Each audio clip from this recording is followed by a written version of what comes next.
আসসালামু আলাইকুম। ক্যাপশনটা আগে পড়ো। বৃষ্টিতে ভিজে অসুস্থ, এইচএসসি খারাপ হচ্ছে।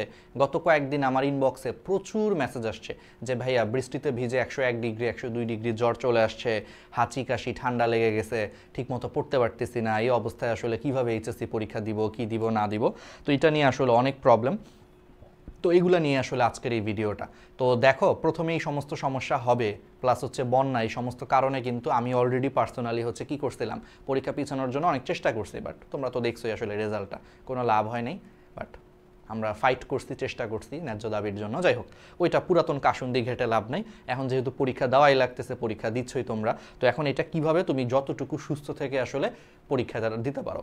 তো আগামী 7 দিন আমি আবহাওয়ার পূর্বাভাস দেখতেছিলাম একটু আগে, তো দেখলাম যে আগামী 7 দিনও আসলে বৃষ্টির সম্ভাবনা অনেক বেশি, বিশেষ করে ঢাকা শহরে প্লাস দেশের অন্যান্য বড় বড় শহরেও বৃষ্টিপাতের সম্ভাবনা অনেক বেশি আর কি আগামী 7 দিনে।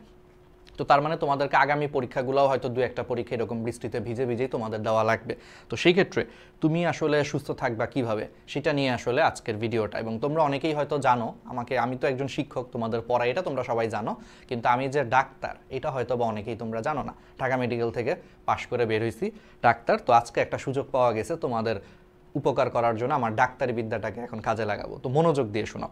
তো প্রথম কথা, একজন ডাক্তার হিসেবে কিন্তু আজকে পরামর্শগুলো দিচ্ছি, ঠিক আছে, টিচার হিসেবে কিন্তু না। তো প্রথম যে জিনিসটা, যে বৃষ্টির পানিতে মানে সবচেয়ে যে প্রবলেম, তোমরা বের হওয়ার সময় রেইনকোট পরে বের হয়েও। দেখো, তুমি এখন বৃষ্টির পানির সাথে সাথে মানে বাতাসও থাকে, সো তুমি ছাতা যে অ্যাঙ্গেলেই ধরো না কেন, যেই কোণেই তুমি ছাতা ধরো, তুমি ভিজে যাবা। ওইসব ফিজিক্সের ম্যাথ তুমি যতই পড়ো না কেন, ছাতা নিয়ে বের হইলে তুমি ভিজবা, কারণ কিছু করার নাই, কারণ প্রচুর ঝড়ো বাতাস থাকে সাথে। তো এই জন্য যেটা করতে হবে এই ক্ষেত্রে সবচেয়ে বেস্ট সলিউশন হচ্ছে রেইনকোট। যার রেইনকোট আছে অবশ্যই রেইনকোট পরে যাও, যার রেইনকোট নাই যদি সম্ভব হয় একটা রেইনকোট কিনে ফেলো, ঠিক আছে, এটা খুব ভালো হয়। রেইনকোট ছাতার থেকে অনেক ভালো কাজ করবে এই সমস্ত সিচুয়েশনে।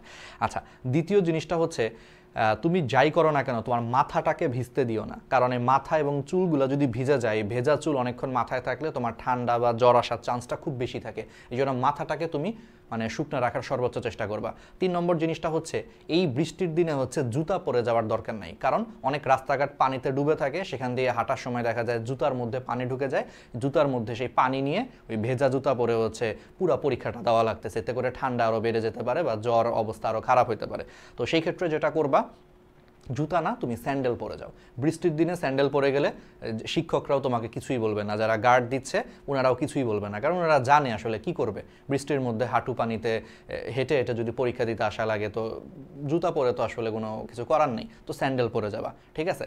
আচ্ছা, এরপরে যেটা করবা খুব সিম্পল, যদি একটা তোয়ালে নিয়ে যেতে পারো। দেখো, তোমরা অনেকে কিন্তু গার্জিয়ানের সাথে হচ্ছে পরীক্ষা দিতে যাও, তো সেই ক্ষেত্রে তো গার্জিয়ান বাইরে দাঁড়ায় থাকবেই, তো তুমি কি করবা, তোয়ালে নিয়ে যাবা।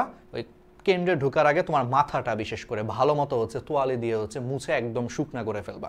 সাথে শরীরের যত জায়গাটা একটু শুকনা করা যায় তোয়ালে দিয়ে একটু মুছে টুছে যতটুকু শুকনা করা যায় করে, তারপরে সেই তোয়ালেটা তোমার গার্জিয়ানের কাছে জমা দিয়ে তুমি পরীক্ষা দিতে চলে যাবা, ঠিক আছে। আর যারা একা একা পরীক্ষা দিতে যাও, দেখবা যে তোমার সেন্টারের বাইরে গেটের আশেপাশে হচ্ছে তোয়ালে রাখার জায়গা পাবা তুমি কোনো না কোনো। তো তুমি কি করবা, ঢুকার আগে হচ্ছে তোয়ালে দিয়ে মুছে টুছেই গেটের আশেপাশে রেখে দিবা, পরে পরীক্ষা শেষ করে আবার ওই বের হয়ে ওইখান থেকে তোয়ালেটা নিয়ে চলে আসবা। দ্যাটস ইট, ঠিক আছে। আমি নিজে একটা বিসিএস পরীক্ষা, আমরা তো বিসিএস পরীক্ষা দিলাম রিসেন্টলি, তো একটা রিটেন পরীক্ষার দিন আমাদেরও হালকা বৃষ্টি ছিল, তো আমি ছাতা নিয়ে গেছিলাম, হালকা বৃষ্টি ছিল যেহেতু, ছাতাটা আমি গেটে ঢুকার সময় ওই বাইরে পাশে রেখে দিছি, তো আবার বের হওয়ার সময় এটা নিয়ে আসছি, সমস্যা নেই, এগুলো করা যায়। সাথে যদি আরেকটা কাজ করতে পারো, তোমাদের ধরো অনেক বন্ধু বান্ধবের সাথে হচ্ছে কিন্তু গার্জিয়ান যায়, ধরো তোমার গার্জিয়ান না যাক, তোমার বন্ধু বান্ধবের হয়তো গার্জিয়ান যাচ্ছে, তো ওনাদের কাছে তুমি চাইলে একটু তোয়ালেটা রেখে দিয়ে আসতে পারো, পরীক্ষার পরে আবার ওনাদের কাছ থেকে মনে করে নিয়ে নিবা। এটা একটু কইরো, খুব ভালো জিনিস। আর হচ্ছে, যত তাড়াতাড়ি হচ্ছে পারো বাসায় চলে যাও। ভেজা কাপড় নিয়ে এদিক সেদিক ঘোরাঘুরি করার কোনো দরকার নাই, যে পরীক্ষা শেষ হয়েছে চল একটু বন্ধু একটু আড্ডা দিয়ে আধা ঘন্টা, না, ভেজা কাপড়ে যত তাড়াতাড়ি পারো বাসায় চলে যাও।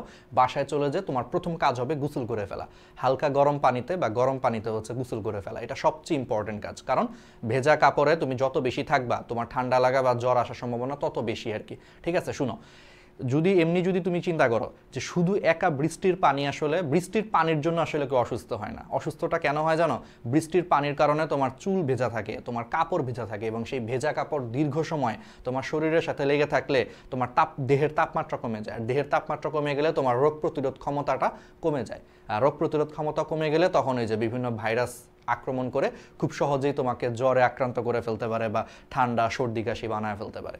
প্রবলেমটা এই জায়গাটায় আসলে, বুঝছো? এই জন্য ভেজা কাপড়ে যত কম সময় থাকা যায় তত ভালো। বাসায় এসে এদিক সেদিক না যেয়ে সরাসরি বাসায় এসে সবার প্রথম কাজ হচ্ছে গরম পানিতে গোসল করে ফেলবা, ঠিক আছে? তারপরে সম্ভব হলে সারাদিনে যারা একটু ঠান্ডা লাগছে বা হালকা লাগছে তারা একটু গরম পানির ভাপ নিতে পারো বা গরম ভাপ নিতে পারো, এটা অনেক উপকারী। সাথে হচ্ছে যেহেতু রোগ প্রতিরোধ ক্ষমতা কমে যায় বৃষ্টির পানিতে ভিজলে, ওই যে ঠান্ডা লাগে, ঠান্ডা মানে জামা কাপড় ভেজা থাকলে, শরীরের সাথে লেগে থাকলে রোগ প্রতিরোধ ক্ষমতা কমে যায়। এই জন্য তুমি প্রচুর পানি খাবা, প্রচুর হালকা গরম পানি খাইতে পারো বা নর্মাল পানি খাইতে পারো, কিন্তু ঠান্ডা পানি খাও না। অনেকে আছে ভাই সারা বছরই ঠান্ডা পানি খায় না। হালকা গরম পানি অথবা নর্মাল পানি প্রচুর খাবা। যত বেশি পানি খাবা তোমার রোগ প্রতিরোধ ক্ষমতা তত ভালো থাকবে এই টাইমটায়। সাথে হচ্ছে পুষ্টিকর খাবার খাবা, শাকসবজি খাবা, ফলমূল খাবা। এখন তো বিভিন্ন ফলের সিজন, আম, কাঁঠাল, লিচু, এগুলো বেশি বেশি খাবা। আর হচ্ছে বিভিন্ন প্রোটিন খাবা, মাছ, মাংস, মুরগি যা যা পারো খাবা, ঠিক আছে? আচ্ছা, এরপরে যেটা করবা, এগুলো করলে রোগ প্রতিরোধ ক্ষমতা বাড়বে। সাথে তুমি ধরো অসুস্থ হয়ে গেছো, কি করা? ধরো তোমার শরীরের টেম্পারেচার হয়ে গেছে 101 ডিগ্রি ফারেনহাইট বা তার থেকে বেশি। সেই ক্ষেত্রে তুমি কি করবে, একটা প্যারাসিটামল নিতে পারো, 500 মিলিগ্রামের একটাই প্যারাসিটামল নিবা, ঠিক আছে? আর সাথে অনেকের থাকতে পারে যে ভাই আমার জ্বরের সাথে হচ্ছে হালকা মাথা ব্যথা করতেছে, শরীর ব্যথা করতেছে, সেই ক্ষেত্রে তুমি প্যারাসিটামল নাও। একটা জিনিস আমরা অনেকেই জানি না আসলে, যে প্যারাসিটামল আমরা অনেকেই মনে করি যে এটা শুধুমাত্র হচ্ছে জ্বর কমায়। না, প্যারাসিটামল জ্বর কমানোর পাশাপাশি হালকা ব্যথাগুলোকেও সে কমায় দেয়। অর্থাৎ তোমার হালকা মাথা ব্যথা থাকলে, হালকা শরীর ব্যথা থাকলে, এগুলো প্যারাসিটামল খাইলে আল্লাহর রহমতে হচ্ছে ভালো হয়ে যাবা।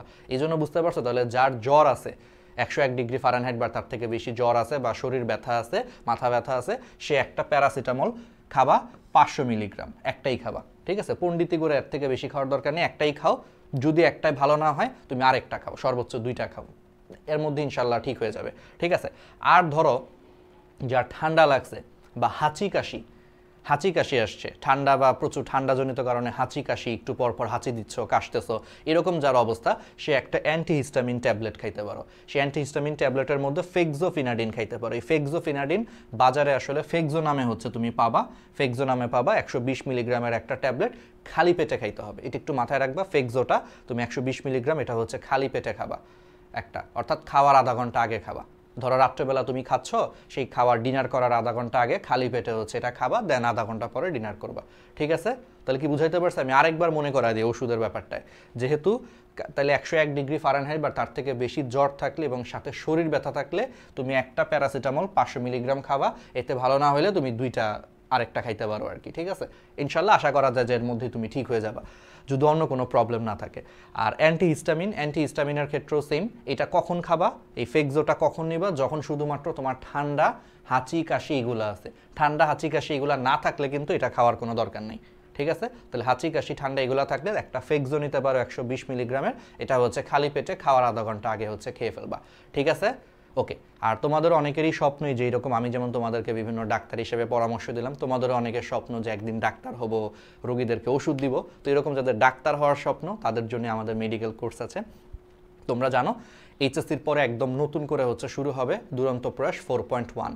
এখন এটা প্রি মেডিকেলের, এটার নাম ছিল দুরন্ত প্রয়াস 4.0। এই ব্যাচটাই এইচএসসির পরে নতুন নাম হয়ে যাবে দুরন্ত প্রয়াস 4.1। সো এনরোল করে ফেলো সেই দুরন্ত প্রয়াস 4.1-এ, একদম 0 থেকে শেষ পর্যন্ত হচ্ছে ডিটেলসে হচ্ছে ক্লাস হবে।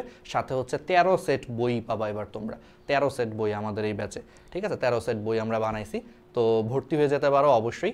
তো প্রথম কমেন্টে হচ্ছে লিঙ্ক দেওয়া আছে কোর্সের। তো ভর্তি হও অথবা না হও, এই ভিডিওটা বন্ধুদের সাথে শেয়ার করো, কারণ অনেকেই কিন্তু আসলে এখন বৃষ্টিতে ভিজে অসুস্থ হয়ে গেছে, পরীক্ষা খারাপ হচ্ছে। তো এই ভিডিওটা দেখলে অনেক উপকার হবে আশা করতেছি, ঠিক আছে? আল্লাহ হাফেজ। তাহলে অন্য কোনো একটা ভিডিওতে আবার দেখা হবে। আসসালামু আলাইকুম। ভালো মতো কিন্তু পরীক্ষা দিবা।